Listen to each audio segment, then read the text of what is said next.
आज हम लोग कक्षा 9वीं का गणित भाग ए का चौथा पाठ देख रहे हैं। मैं Maurya Phoolchand Naigaon municipal secondary school से हूँ और आपको इसके पहले इस पाठ में ऑलरेडी 3-4 लेक्चर हो चुके हैं और कुछ गुणधर्म आपको इस पाठ में बताए गए हैं। खास करके जब हम एक्सरसाइज 4.3 की बात करते हैं तो उसके लिए 5 गुणधर्म बड़े इंपॉर्टेंट थे जो आपको काम आ रहे थे। एक था विपर्यस्थानुपात, कि अगर 2 अनुपात बराबर है और उनका अगर हम प्रतिलोम लिखते हैं तो जो 2 नए अनुपात आते हैं वो भी आपस में बराबर होते हैं। इसके बाद था एकांतरानुपात, उसके बाद योगानुपात, अंतरानुपात और सबसे महत्वपूर्ण था योगांतरानुपात। योगांतरानुपात क्या कहता है? अगर 2 अनुपात बराबर दिए गए हैं और एक अनुपात के अंश में हर को जोड़ दिया जाए और हर में अंश में से हर को घटा दिया जाए, यही प्रक्रिया दूसरे अनुपात के साथ भी किया जाए, तो जो 2 नए अनुपात मिलते हैं वो दोनों आपस में बराबर होते हैं। इन्हीं गुणधर्मों का उपयोग करते हुए एक्सरसाइज 4.3 का आप लोगों को पहला सवाल बताया गया था और पिछले लेक्चर में अगर आपको ध्यान में होगा, अगर आप सभी लोग ज्वाइन रहे होंगे तो पिछले लेक्चर में आपको दूसरे क्वेश्चन इस तरह से क्वेश्चन दिया गया था और 4 प्रश्न पूछे गए थे, जिसमें से कि पहला और दूसरा प्रश्न आपको मैडम ने बता दिया था। मैं यहाँ आपको तीसरा और चौथा प्रश्न लेने जा रहा हूँ। कि तीसरा और चौथा प्रश्न के हिसाब से क्या है कि आपको ये जानकारी दिया गया है, इन दोनों का मान ज्ञात करना है। तो सबसे पहली बात तो अगर एग्जाम में डायरेक्ट ये पूछा जाए ये दिया है तो ये ज्ञात करो, क्योंकि एग्जाम में ऐसा नहीं पूछेगा 4 के चारों ज्ञात करो, कोई एक पूछेगा। और अगर खाली पहला वाला पूछे तो बहुत आसान है, लेकिन अगर दूसरा, तीसरा या चौथे में से कोई एक क्वेश्चन पूछे तो आपको पहला वाला करना ही पड़ेगा, क्योंकि जब तक आप A/B नहीं फाइंड आउट करोगे तब तक आप ये अथवा ये ज्ञात नहीं कर सकते हो। तो आपको इस सवाल को कराते समय पहला सवाल का जवाब मिला था कि A/B बराबर है 3/5। तो हमको वहीं से आगे बढ़ना है, इस सवाल के हल के लिए वहीं से आगे बढ़ना है कि हमको जानकारी दिया है। मैं यहाँ आपको तीसरा सवाल ले रहा हूँ कि A/B बराबर है 3/5। ये जानकारी दिया है, इन सेंस इसकी मदद से हमने इसको फाइंड आउट किया था योगांतरानुपात का गुणधर्म इस्तेमाल करके। और जब ये मालूम है और ये ज्ञात करना है तो अगर आप नोटिस करोगे क्वेश्चन नंबर 1 कि उसमें भी A/B का मान दिया था 7/3। तो इस तरह से चीजें आपको ज्ञात करना था। तो हम क्या करते हैं, सबसे पहले ये विचार करते हैं कि A/B मालूम है और ये ज्ञात करना है, तो इसमें देखो वर्ग लाना पड़ेगा इसके अंदर, क्योंकि तो वहां पे वर्ग दिख रहा है। गुणांक लाना पड़ेगा क्योंकि वहां गुणांक दिख रहा है। और ये सोचना होगा कि धन ऋण की बात हो रही है, मतलब हमें योगांतरानुपात पर विचार करना होगा। लेकिन उससे भी पहले खास करके इन दोनों सवालों के लिए आपको 2 और बातें ध्यान देना है। वो 2 बातें क्या, क्योंकि पहले सवाल में वो स्थिति नहीं आई थी, लेकिन यहाँ इस सवाल में वो स्थिति है कि आप नोटिस करोगे कि ऋण ऊपर है, धन नीचे है, लेकिन आपको योगांतरानुपात क्या देगा? ऊपर धन नीचे ऋण। लेकिन ये कोई समस्या बहुत बड़ी नहीं है, क्योंकि आपको पता है कि अगर ऊपर धन नीचे ऋण है और अगर हमें उसको उल्टा करना है तो विपर्यस्थानुपात उसकी सहूलियत हमें प्रदान करता है। लेकिन एक बात और ध्यान देना है कि यहाँ पे B पहले है, A बाद में है, जबकि सूत्र क्या कहता है? अंश धन हर अंश ऋण हर, मतलब अंश पहले रहता है और अंश की जगह पर यहाँ कौन दिख रहा है? B। देखो इन चीजों को जब तक आप मौखिक रूप से विचार विश्लेषण नहीं करोगे आप सीधे सवाल पे धावा नहीं बोल सकते हो। ये सवाल ऐसे नहीं है कि हाँ ये प्रश्न दिया है, ये ज्ञात करना है, ये फॉर्मूला लगाओ, मान रखो, आंसर निकालो। That is not the way to do this question. यहाँ आपको मौखिक रूप में थोड़ा विश्लेषण करना होगा कि हमारा टारगेट क्या है, उसके लिए क्या क्या हमें समझना होगा। तो इसमें ये अंश है, ये हर है, मतलब ये जो B है ये ऊपर होना चाहिए, ये जो है वो नीचे होना चाहिए। इसके लिए बहुत आसान बात है, लेकिन समझ में आना चाहिए कि अगर इसको उल्टा करना है तो ये परमिशन कौन देता है? विपर्यस्थानुपात। क्या कहता है विपर्यस्थानुपात?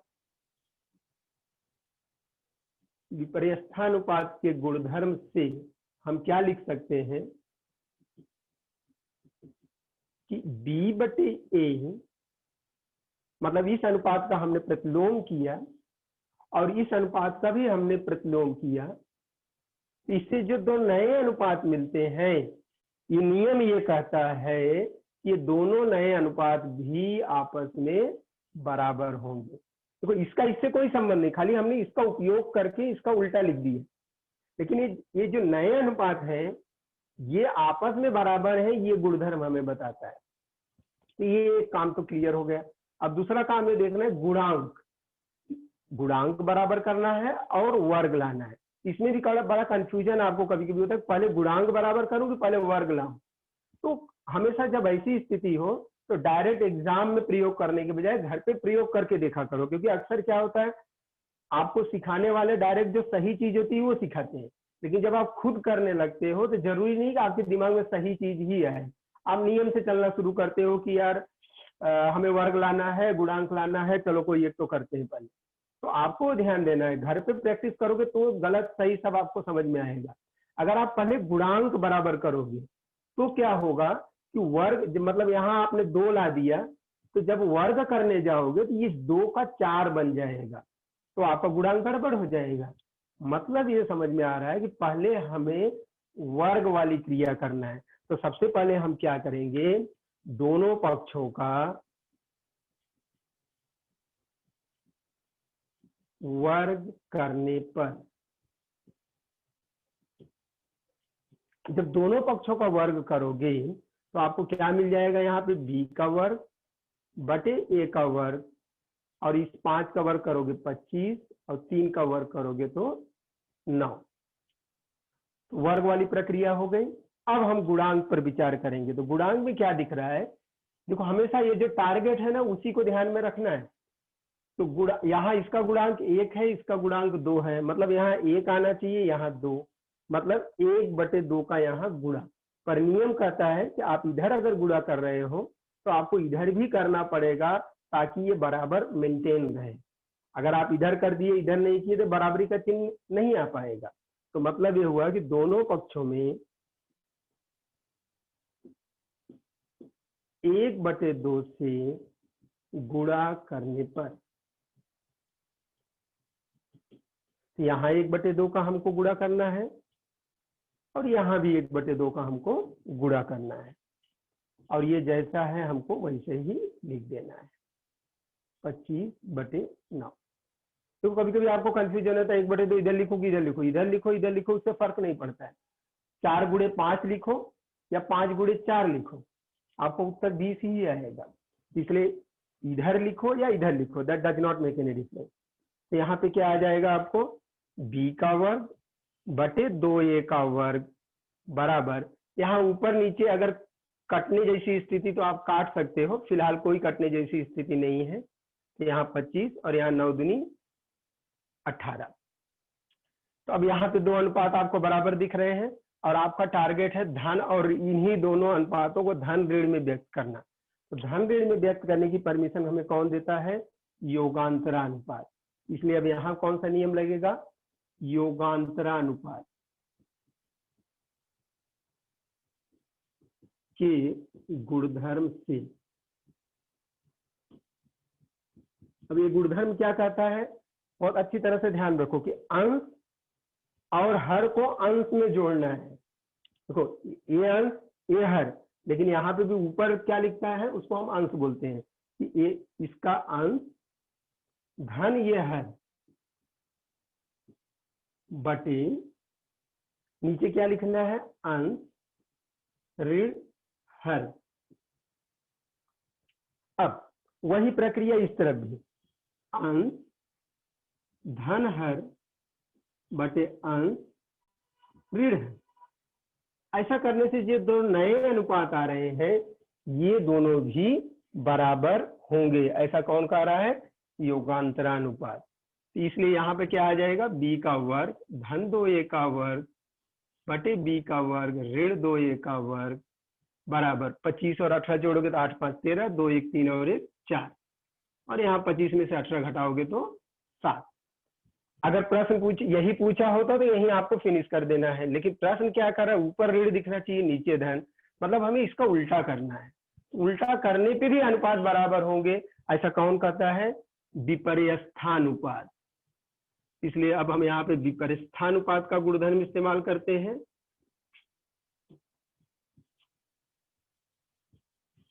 विपर्यस्थानुपात के गुणधर्म से क्या हमें समझ में आ रहा है, अगर हम इस अनुपात का प्रतिलोम लिखते हैं और इस अनुपात का भी प्रतिलोम लिखते हैं, तो ये जो दो नए अनुपात आपको प्राप्त हो रहे हैं, ये दोनों अनुपात भी आपस में बराबर होंगे। तो इस तरह से आपको इस प्रश्न का जवाब तक पहुंचना है। ओके, तो बच्चे चाहे तो आप इसके स्क्रीनशॉट ले सकते हैं।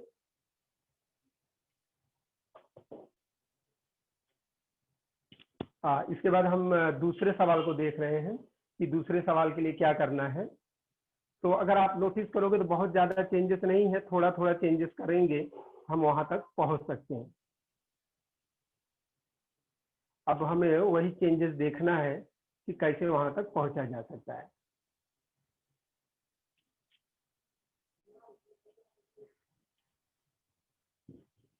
आप अगर चौथे सवाल को आप नोटिस करोगे तो चौथे सवाल में स्थिति क्या बन रही है कि आपको घन चाहिए, पहली बात।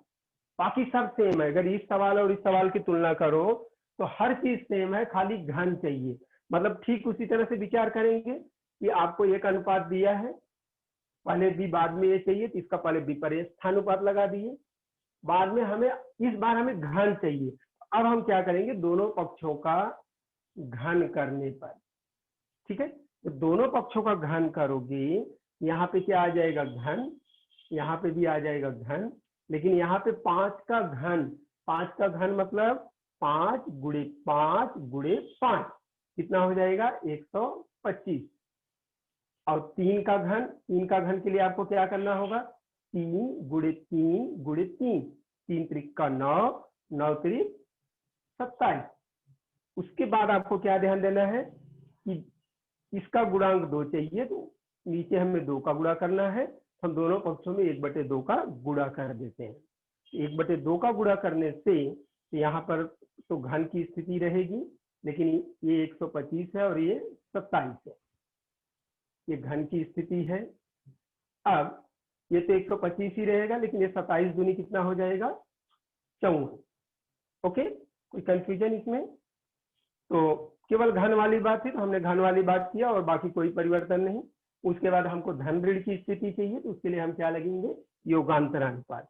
क्या कहता है योगांतर अनुपात, अंश क्या है, बी का घन धन हर।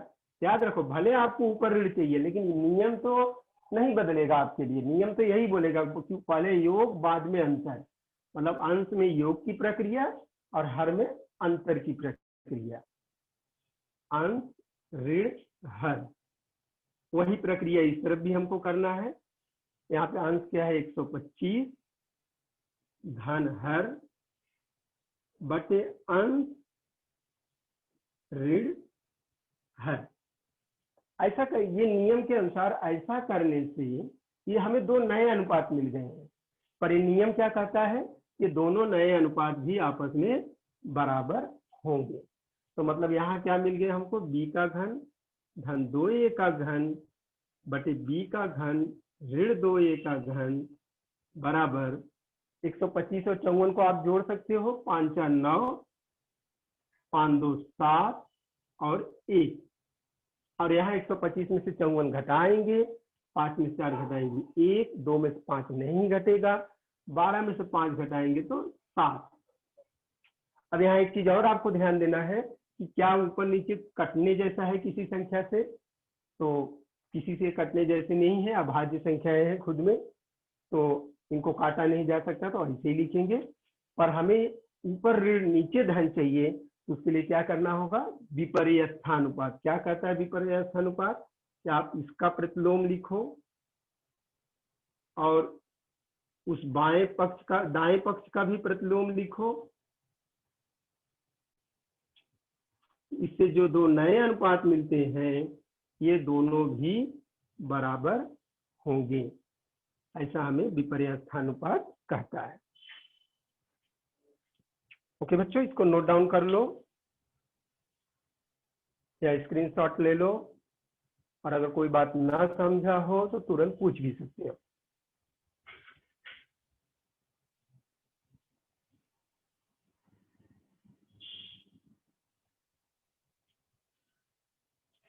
ओके, तो इसके बाद अगर आप क्वेश्चन नंबर तीसरे पे ध्यान दोगे, तो क्वेश्चन नंबर तीसरा फिलहाल मैं नहीं बता रहा हूं क्योंकि वो बहुत ही सामान्य प्रश्न है। अगर आप दूसरा कर सकते हो तो निश्चित रूप से आप तीसरा भी कर सकते हो। मैं मौखिक रूप में उसकी चर्चा कर ले रहा हूं यहाँ पर कि आपको एक अनुपात दिया गया है, उसके आधार पर दूसरा अनुपात ज्ञात करना है। दूसरे की तुलना में काफी आसान है और परीक्षा में इसी प्रकार से प्रश्न पूछे जाते हैं। जैसे पहला और दूसरा क्वेश्चन क्या हुआ, एक जानकारी दे करके आपको 4 चीजें पूछी गई थी। तो एग्जाम में 4 चीजें नहीं पूछा जाएगा क्योंकि एग्जाम तो सीमित समय के लिए होता है और बहुत सारी चीजें कवर टेस्ट लेना होता है। तो कोई एक प्रश्न पूछा जाएगा जैसे आपको तीसरे सवाल में दिख रहा है, उसी तरह से सिचुएशन होगा कि एक अनुपात दिया है, उसके अनुसार उसकी मदद से दूसरा अनुपात आपको ज्ञात करना है। तो उसमें आपको क्या करना होगा, देखो ऊपर धन नीचे ऋण दिख रहा है, मतलब एक डायलॉग है ना, लोहा लोहे को काटता है, सुने होंगे शोले पिक्चर का डायलॉग, कि हमें अक्सर क्या था, ऊपर धन नीचे ऋण पाने के लिए हम योगांतरा अनुपात लगाते हैं, पर यहाँ तो पहले से ही ऊपर धन नीचे ऋण है और हमें उसको पहले उसकी मदद से A/B निकालना है और बाद में जो पूछा है वो ज्ञात करना है। तो मतलब उसको छोटा करना है। तो छोटा करने के लिए भी हम योगांतरा अनुपात लगाएंगे, जैसे क्वेश्चन नंबर दूसरे में किए थे। तो जब योगांतरा अनुपात लगाओगे तो उसमें थोड़ी प्रक्रिया करने के बाद आपको A/B का मान आ जाएगा। जब A/B का मान आ जाएगा तो उसके बाद आप जो पूछा है वो ज्ञात कर सकते हैं। मैं आ रहा हूं यहाँ पे क्वेश्चन नंबर चौथे पर। क्वेश्चन नंबर चौथा आपको क्या कर रहा है, निम्नलिखित समीकरण हल कीजिए। हल कीजिए, हल कीजिए का मतलब क्या, कि आपको वो जो समीकरण दिया है, जैसे पहला प्रश्न अगर आप नोटिस करोगे, x² धन 12x ऋण 20 बटे 3x ऋण 5, जानकारी दिया है कि ये अनुपात बराबर है x² धन 8x धन 12 बटे 2x धन 3। आपको ये दो अनुपात बराबर दिए गए हैं और एक प्रकार का समीकरण यहाँ बन रहा है कि हमें यहाँ से जो चरांक है x, उसका मान ज्ञात करना है। अब चरांक x का मान कैसे ज्ञात करें, एक तो बहुत पुराना मेथड है कि आप तिर्यक गुणा करो और उसके बाद उसको हल कर डालो, बिल्कुल सही है, कुछ भी गलत नहीं है। लेकिन तिर्यक गुणा करने में क्या होगा कि सवाल काफी बड़ा हो जाएगा, काफी लेंदी हो जाएगा। मेथड सही है, उसमें कोई प्रॉब्लम नहीं। हम यहाँ कुछ नया सीख रहे हैं क्योंकि वो तिर्यक गुणा तो आप पहले से जानते हो। हम यहाँ कुछ नया सीख रहे हैं कि तुल्य अनुपात का जो संक्रिया है उसकी मदद से क्या इसको आसानी से किया जा सकता है। तो उसका इस्तेमाल करना है तो रटा रटाया काम नहीं चलेगा। आपको हर सवाल में अलग अलग लॉजिक होता है, उसके अनुसार आपको सोचना पड़ेगा कि हम क्या कर सकते हैं।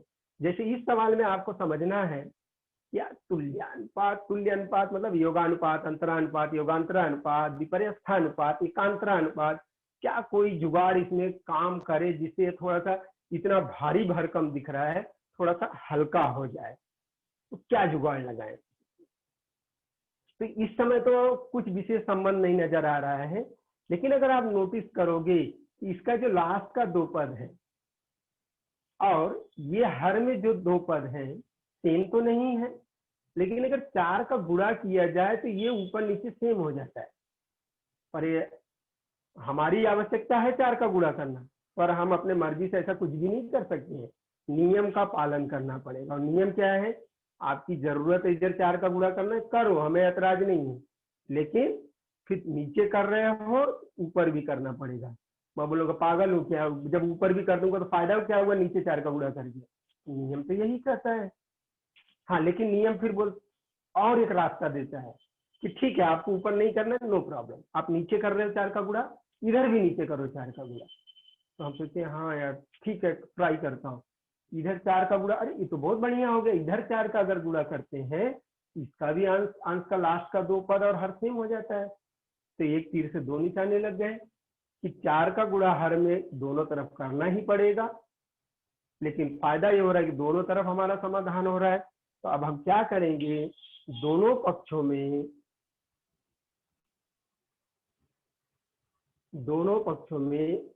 नीचे 4 का गुणा, पर ऐसा नहीं लिखते नीचे 4 का गुणा, उसको बोलते हैं गणित की भाषा में 1/4 का गुणा करने पर। मतलब ऊपर 1 का गुणा कर रहे हैं, नीचे 4 का गुणा कर रहे हैं।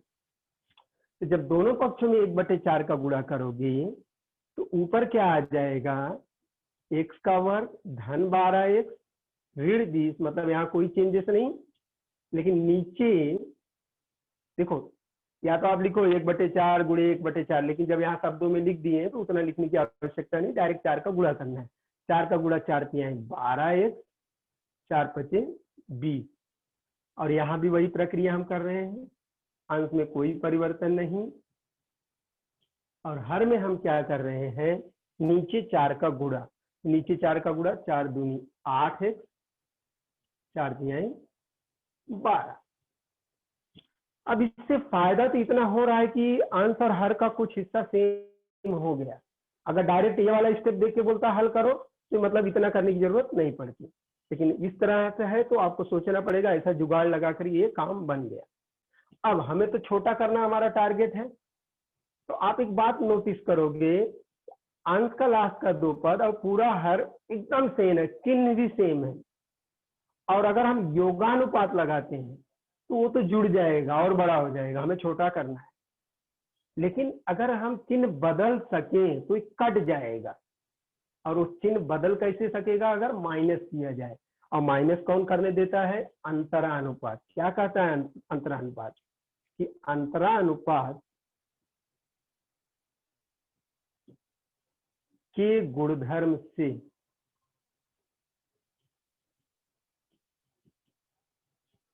कभी कभी लोग लिखते हैं दोनों पक्षों में अंतरानुपात। अरे अंतरानुपात दोनों पक्षों में नहीं लगाया जाता है, बल्कि आप अंश में से हर घटा रहे हो तो अंतरानुपात ये कहता है कि दोनों पक्ष बराबर होंगे। अंतरानुपात का मतलब है नहीं कि दोनों पक्षों में माइनस करना, बल्कि अंतरानुपात सिर्फ ये कहता है कि आपने माइनस किया, ठीक है, मैं कहता हूं दोनों बराबर होंगे। इसलिए यहाँ दोनों पक्षों वाली बात नहीं हम करते हैं। हमें यहाँ लिखना क्या है कि ये पूरा अंश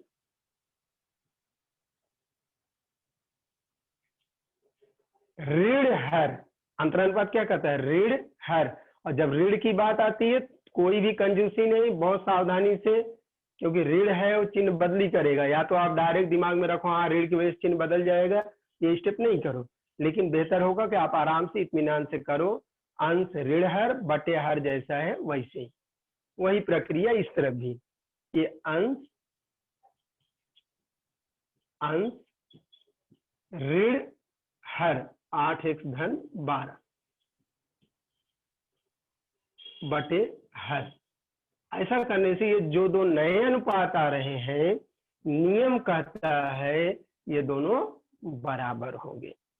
अब हम इसको बिना कोष्टक का लिखते हैं, तो ध्यान में रखना है कि चिन्ह बदल जाएगा, ऋण 20 और यहाँ पे ऋण 12x धन 20 बटे 12x ऋण 20, यही सावधानी रखना है, आपको चिन्ह बदली करना है।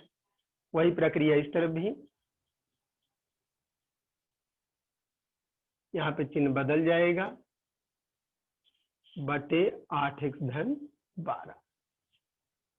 अब अगर आप नोटिस करोगे तो यहाँ धन 12x ऋण 12x दोनों सजाती हैं, लेकिन चिन्ह अलग अलग है, मतलब घट जाएगा, 0 हो जाएगा, इन शॉर्ट हम बोलते कट जाएगा। वैसे ये दोनों भी कट जाएगा, यहाँ से ये दोनों भी कट जाएगा और ये दोनों भी कट जाएगा।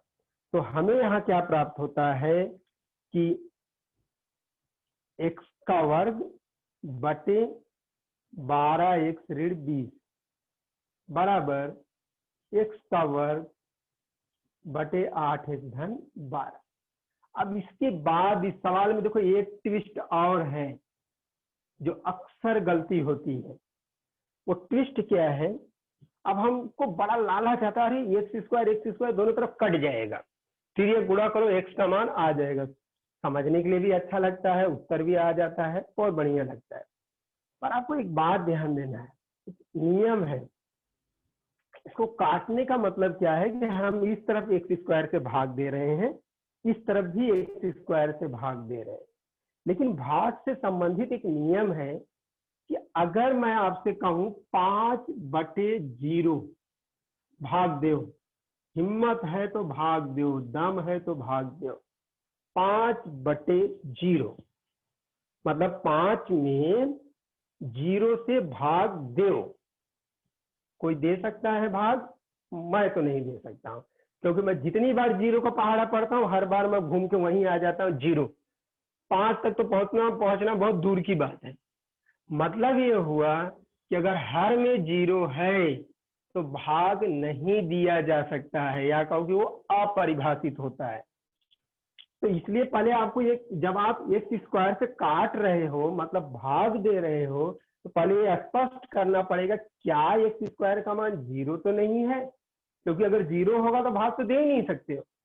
तो पहले वो समझना होगा कि यदि x का मान हम 0 लेते हैं तो क्या होगा। यदि x बराबर 0 तो क्या होगा, x की जगह 0 लिखे, अगर ऊपर 0 है तो पूरा क्या हो जाएगा 0।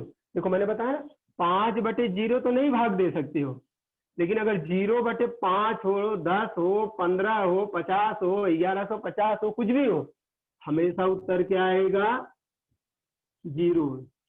दीवार था नहीं तो और बड़ा 0 हो जाता। ओके, 0 कुछ भी होगा हमेशा उत्तर क्या आता है 0। इसीलिए अगर आप यहाँ विचार करते हो 0 तो ये लेफ्ट साइड क्या हो जाएगा 0। ये मत समझना कि इसका मतलब अब राइट वाला हीरो बन गया, नहीं, नियम तो वही इधर भी लगाना पड़ेगा ना। एक्स का मान अगर हम 0 मान रहे हैं तो, और अगर वो मान दोनों तरफ के लिए रखने पर दोनों सेम आते हैं तो ये कह सकते हैं कि एक्स का मान क्या होगा 0। तो अगर एक्स का मान यहाँ 0 लिखे तो ये पूरा 0 आ गया।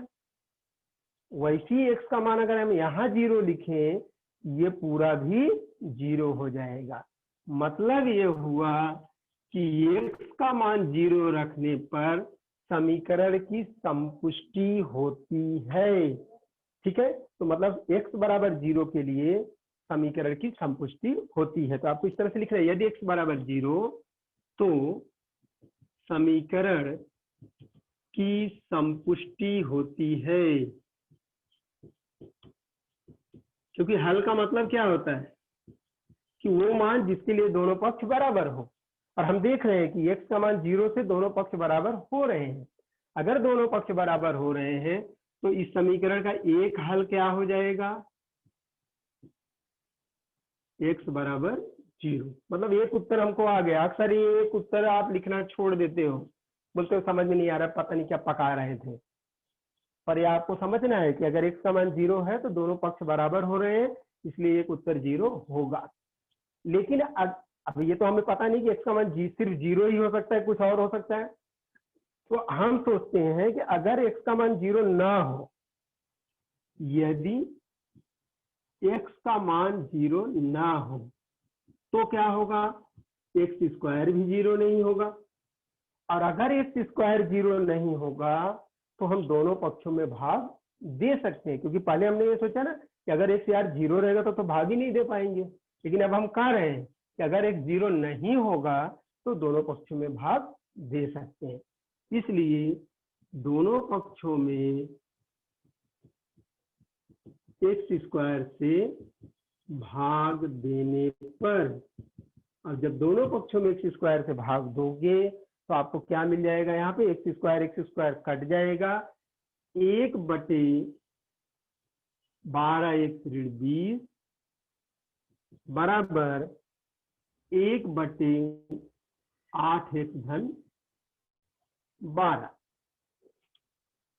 देखो ये सवाल कई बार एक स्टेप को समझा रहा है, क्योंकि आप बाद में बोलोगे सर फिर से समझाओ, तो इट इज नॉट इजी कि हाँ फिर से वही चीज रिपीट किया जाए। तो अब यहाँ पे आप तिर्यक गुणा कर सकते हो या विपर्यस्थानुपात लगा सकते हो, कोई भी नियम लगाओ। इसका गुणा इसमें किए तो आपको क्या मिल जाएगा, 8x धन 12, और इसका गुणा इसमें किए तो 12x ऋण 20। अब सजाती को हम पक्षांतर कर सकते हैं, तो ये 8x ऐसे ही, 12 को इधर लाओगे तो ऋण 12x। कोई गलती नहीं, याद रखना, ये नहीं कि ये वाला धन इधर उतार लो, गलत हो जाएगा। आप इसको इधर ला रहे हो, इसका चिन्ह के साथ मतलब चिन्ह बदल देगा, और ये ऋण 20 जैसा है वैसे ही उतार लिए, धन 12 इधर गया तो ऋण 12। इस तरह से हमने सजातीय का पक्षांतर कर दिया। चिन्ह अलग अलग है, घट जाएगा, लेकिन बड़े वाले का चिन्ह सेम है, जुड़ जाएगा, लेकिन बड़े वाले का चिन्ह। तो आपको क्या मिल जाएगा, 4x बराबर 32, इसलिए x बराबर क्या हो जाएगा, 32/4। x बराबर क्या आ जाएगा, 8। इस तरह से आपको जवाब मिल जाता है। इस तरह से आपको दो हल प्राप्त होते हैं। एक हल ये प्राप्त हुआ कि x बराबर 0, और दूसरा संभावित हल क्या प्राप्त हुआ, x बराबर 8। कभी भी कोई वर्ग ये वर्ग लगा है ना, मतलब ये द्विघाती त्रिपद वाला वर्ग समीकरण है, और उसके हमेशा दो उत्तर आते हैं। ये और बात है, कभी कभी दोनों उत्तर सेम होंगे, पर दो उत्तर आते हैं। तो यहाँ अक्सर इस सवाल में ये वाला हिस्सा आपको बड़ा उबाऊ लगता है, और उसको ओमिट करके डायरेक्ट सोचते हो ऐसे करने अच्छा दिखता है। पर याद रखना, आपको इस संभावना पर भी विचार करना है कि अगर वो 0 होगा तो क्या होगा। तो जस्ट इसको नोट डाउन कर लो।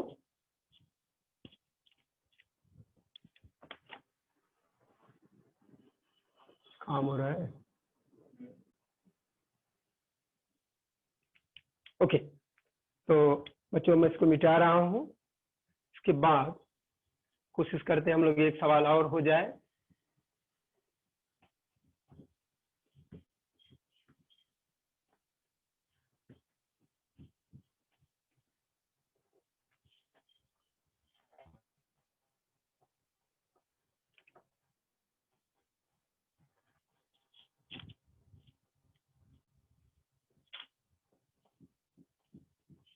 इसके बाद अगर आप दूसरे सवाल पे नोटिस करोगे तो दूसरे सवाल में क्या स्थिति बन रही है, फिर से आपको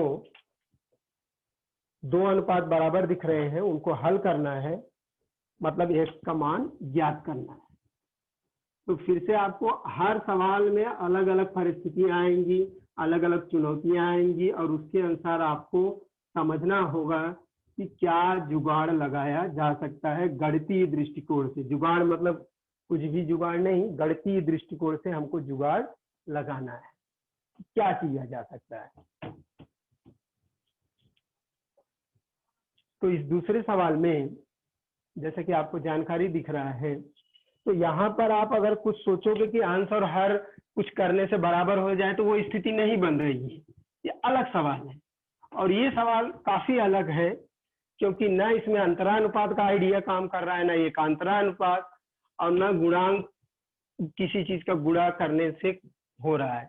इस सवाल को कैसे करेंगे वो ध्यान दो आप। ये सबसे इंपॉर्टेंट सवाल मैं मानता हूँ, क्योंकि एक होता है ना कि आपके दिमाग में होता है कि हाँ इस एक्सरसाइज का सवाल ऐसे करते हैं, लेकिन अगर ये सवाल आ जाएगा तो फंस जाओगे।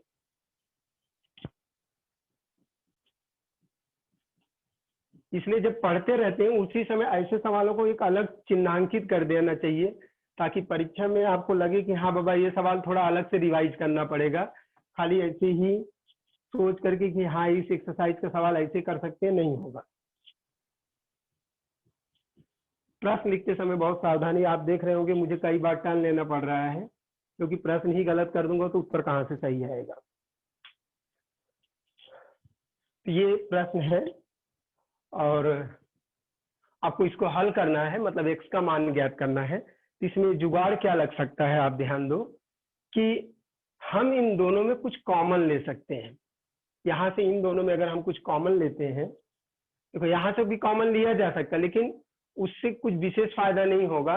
लेकिन अगर इन दोनों में हम कॉमन लेते हैं 5x, यहाँ से क्या आ जाएगा 2x धन 3, और ये धन 63 जैसा है वैसे ही। हमने ऐसा क्यों यहाँ पे सोचा, क्योंकि कॉमन लेने से यहाँ का कोष्ठक और ये सेम दिखने लगता है। वैसे इन दोनों में भी हम 5x कॉमन ले सकते हैं, तो यहाँ पे x ऋण 5 धन 12, क्योंकि ये कोई रटा रटाया नियम नहीं कि हर सवाल में ऐसे ही करना है, सवाल के अनुसार परिस्थिति बदलते रहेगी। हाँ, ऐसा कॉमन लेने से ये जो कोष्ठक है और ये सेम हो गया। इसके बाद आगे एक्सरसाइज पढ़ोगे ना कि इसी सवाल को हम एक तुल्य अनुपात का गुणधर्म से भी कर सकते हैं, पर यहाँ मैं दूसरे मेथड से बता रहा हूँ। परीक्षा में आप चाहे इस मेथड से करो, चाहे आने वाले एक्सरसाइज की मदद से किसी और मेथड से करो। अगले एक्सरसाइज में भी ऐसे ही सवाल है, लेकिन उसको किसी और मेथड से सिखाया जाएगा। और एग्जाम में आप फ्री हो कि आप अगर वो कहे ना कि किस मेथड से करना है, तो आप किसी भी मेथड से कर सकते हो। तो यहाँ पर हम क्या करते हैं अब कि हम मान लेते हैं कि माना जैसे 2x धन 3 है, उसको मैंने यहाँ पर x तो नहीं मान सकते, जैसे मैंने m मान लिया, तथा जो x ऋण 5 है उसको मैंने n मान लिया। तो इससे क्या होगा, इसी चीज को हम कैसे लिखेंगे, 5x, ये 5x जैसा है वैसे ही इसके बदले में m धन 63, और यहाँ पे 5x और इसके बदले में n धन 12 बराबर इसके बदले में m और इसके बदले में n। अब हम यहाँ पे तिर्यक गुणा करते हैं, क्योंकि इजी है। मैंने बताया आप इस सवाल में तिर्यक गुणा यहीं पे कर सकते हो, पिछले सवाल में बताया था, पर उससे दिक्कत क्या होगी, वो काफी बड़ा हो जाएगा, आंसर तो आएगा लेकिन काफी बड़ा हो जाएगा। तो हमने एक दूसरा रास्ता सीखने का कोशिश किया। अब यहाँ पे हम तीसरा रास्ता सोच रहे हैं, क्योंकि वो जुगाड़ काम नहीं कर रहा था। अब तिर्यक गुणा करोगे तो क्या आ जाएगा, n का गुणा इसमें और m का गुणा इसमें। बहुत सावधानी से लिखना है, कुछ गलत ना हो जाए। अब n का गुणा इसमें करोगे तो क्या हो जाएगा, n का गुणा 5x m n, n का गुणा किए ना, n चाहे यहाँ लिखो, यहाँ कहीं भी लिख सकते हो, मैं एक ऑर्डर से यहाँ लिख रहा हूँ। और n का गुणा इसमें किए तो अंक पहले लिखते हैं, अंक को अक्षर को बाद में। वैसे यहाँ पर भी 5x m n और m का गुणा 12 में 12m। ओके, अब फिर से अब यहाँ पे हम क्या सोचेंगे कि अगर हम पक्षांतर करते हैं तब क्या होगा, 5xmn दोनों तरफ है, तो पक्षांतर करने से देखा जाए तो माइनस हो जाएगा, मतलब हम ऐसे भी कह सकते हैं ये इससे कट जाएगा। अभी इससे कट जाएगा तो आपको क्या बचेगा, 63n बराबर 12m। अभी थोड़ा हल्का हो गया, आप देखो ये इतना बड़ा था, उससे छोटा छोटा होते होते इतना हो गया। क्योंकि हल करना मतलब यही, उसको काटते छाटते जाओ, अंत में खाली x दिखने लगे, गणित का नियम का उपयोग करके। अब हम n की जगह फिर से मान रख देते हैं x ऋण 5, 63 n के बदले में x ऋण 5 और 12 m के बदले में 2x धन 3। ठीक है, n की जगह x ऋण 5 और m की जगह पे 2x धन 3। फिर से ब्रैकेट ओपन करोगे, 63x और 5 का 5 15, 5 6 30 और 1 31। यहाँ पे 12 दूनी 24x और यहाँ पे 12 3 36। फिर से पक्षांतर, 63x ऋण 24x 36 धन 315। इसमें से इसको घटाएंगे, 3 में से 4 नहीं घटेगा, 13 में से 4 घटाएंगे 9, 5 में से 2 घटाओगे 3, बड़े वाले का चिन्ह प्लस। यहाँ पे जोड़ना है, 6 5 11, 3 1 4 और 1 5 और ये 3, तो आपको कितना आ गया, 39x बराबर 351। जब ये 39x बराबर 351 आ गया, इसको तो आसानी से हल किया जा सकता है। तो आपको क्या मिलेगा यहाँ पर,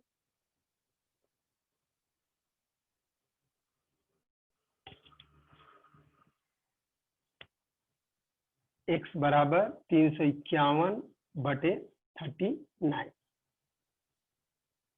अगर आप देखोगे तो दोनों 3 से कट सकता है, और अगर 3 से काटोगे तो आपको क्या मिलेगा, 3 एकम 3, 3 एकम 3, 3 सत्ते 21, और यहाँ पे 3 एकम 3 त्रिका 9।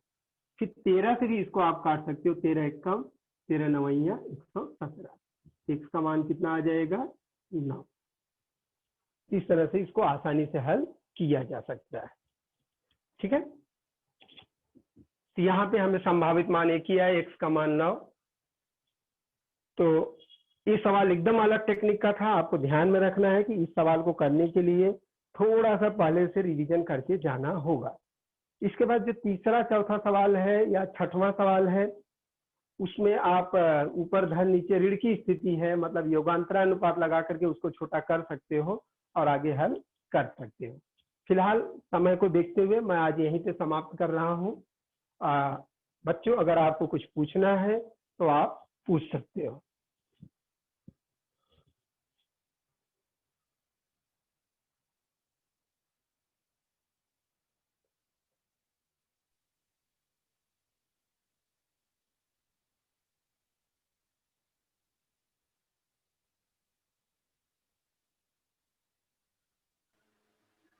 Hello sir. हाँ बोलो। छठे का फिर दूसरा समझाओ ना। कौन सा? हाँ फिर से रिपीट करो, कौन सा? चौथे का दूसरा। चौथे का दूसरा यही तो है ना, अभी किया हो। क्या नहीं समझ में आया इसमें, बोलो।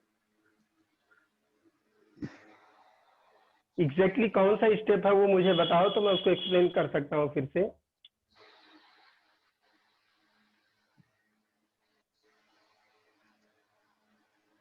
सर माना 2x + 3 = m तथा x - 5 = n। तो सर इसके आगे हाँ तो मैंने तो वही मान रख दिया है ना, यहाँ पे जो 2x धन 3 है उसकी जगह पे मैंने यम लिखा। ये चीज जैसा है वैसे ही लिखा हो, 5x जैसा है वैसे ही लिखा हो, यहाँ फिर से 5x जैसा है वैसे ही लिखा हो। x ऋण 5 जो है उसकी जगह पर यन लिखा हो, क्योंकि x ऋण 5 को हमने यन माना है। वैसे दूसरे पक्ष में भी इस पूरे को हमने यम माना है, तो हमने उसकी जगह यम लिख दिया, उसकी जगह यन लिख दिया। और उसके बाद तो एज यूजुअल तिर्यक गुणा आप अच्छी तरह जानते हो।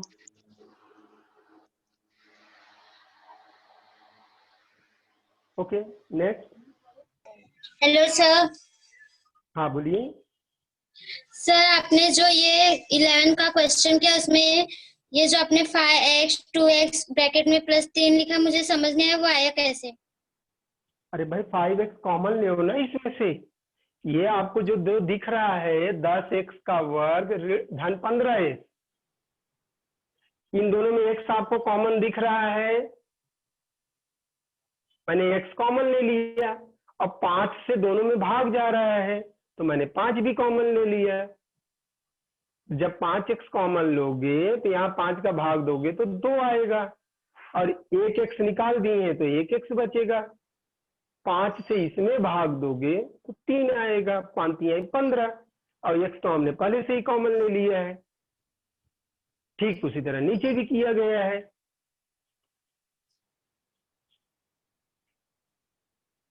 जैसे पिछले सवाल में हमने क्या जो किया था कि बराबरी पे लाने के लिए गुणा किया था, लेकिन इस सवाल में हमने क्या आइडिया सोचा कि यार कॉमन लेने से दोनों पक्ष का कुछ हिस्सा बराबर हो सकता है। देखो हर सवाल में अलग अलग लॉजिक इस्तेमाल, और ये मैंने आपको पहले ही बताया, ये सवाल सबसे अलग है, सबसे हटके है। इसका कोई लॉजिक किसी और सवाल में कॉमन नहीं हो रहा है। इस पूरी एक्सरसाइज में इस सवाल को इसीलिए मैंने पहले ही बताया कि एग्जाम में आपको इसको विशेष मार्किंग करके रखना है कि बाबा ये सवाल ऐसा नहीं कि हम, क्योंकि एग्जाम में आपको घंटे 2 घंटे में पूरा रिवाइज करना होता है, तो आप ऐसा नहीं सोच सकते हो कि हाँ 4.3 का सवाल में योगानुपात अंतरानुपात योगांतरानुपात लगाएंगे तो काम हो जाएगा, लेकिन ये एक सवाल आपको थोड़ा अलग पढ़ना पड़ेगा। हाँ आंचल पूछो, क्या पूछना है।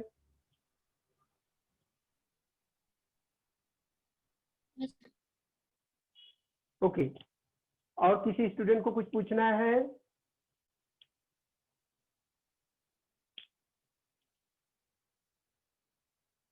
ओके, तो मैं ये लेक्चर यहाँ समाप्त करना चाहूंगा। और किसी कुछ पूछना है? ओके, तो आज हम लोगों ने क्या देखा कि योगांतरानुपात, अंतरानुपात, योगानुपात, इन तुल्य अनुपात की संक्रियाओं के आधार पर कैसे कुछ सवालों को हल किया जा सकता है।